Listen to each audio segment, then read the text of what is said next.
Google Classroom has a built-in and connected calendar to help you keep things organized within your class, and it's something that your students can all see automatically. You can even do a little more with that though.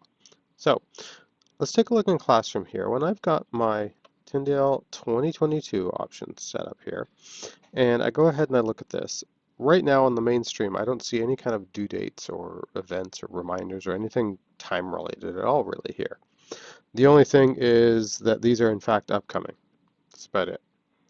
But when I come up to class work, I see Google Calendar right here.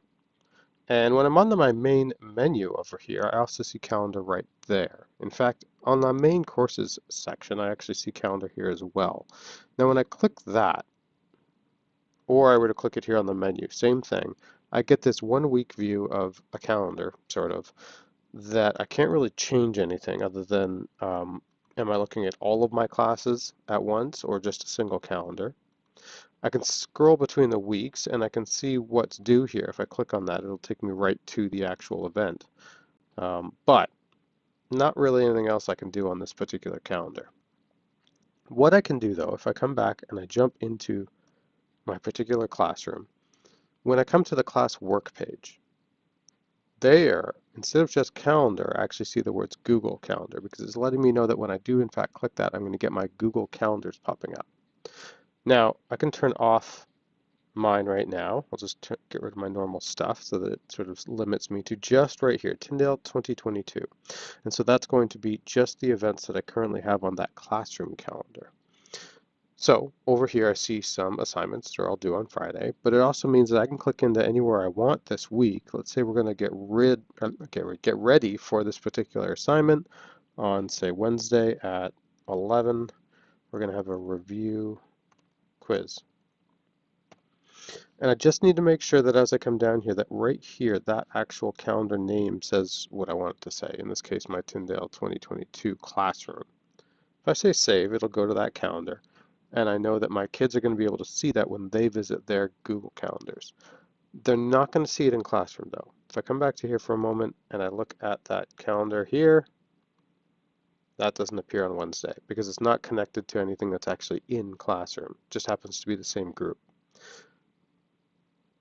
So downside on one sense, because that way I can only get to this information if I were to happen to go into my Google Calendars, which depending on the age of your kids, they hopefully are, and you're going to be able to see what's going on and organize, events and trips and quizzes and all kinds of different things that way that aren't necessarily an actual assignment in Classroom through your calendar.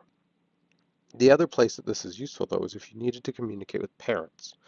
Now, the last video talked about Guardian summaries, and that's going to send a whole newsletter, basically email to parents in order to see what's going on in the classroom.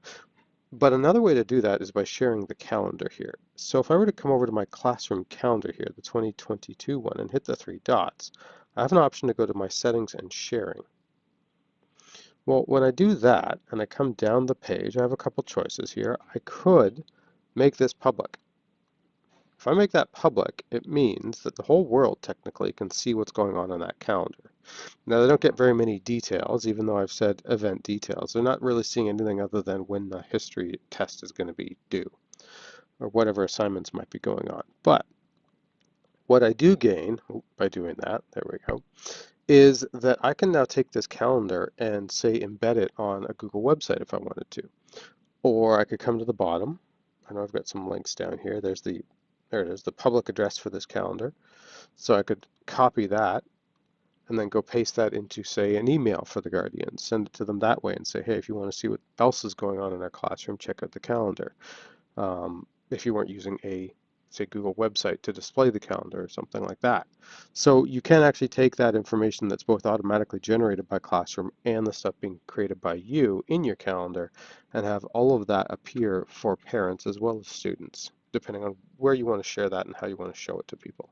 So a very handy option to be able to leverage the calendar and get both yourself using it for organizational purposes, but then also encourage your class to go there, use that calendar for classroom stuff, and then also use it again when they're doing their own organization for just other things that they might be doing within their day or Google Calendar or both.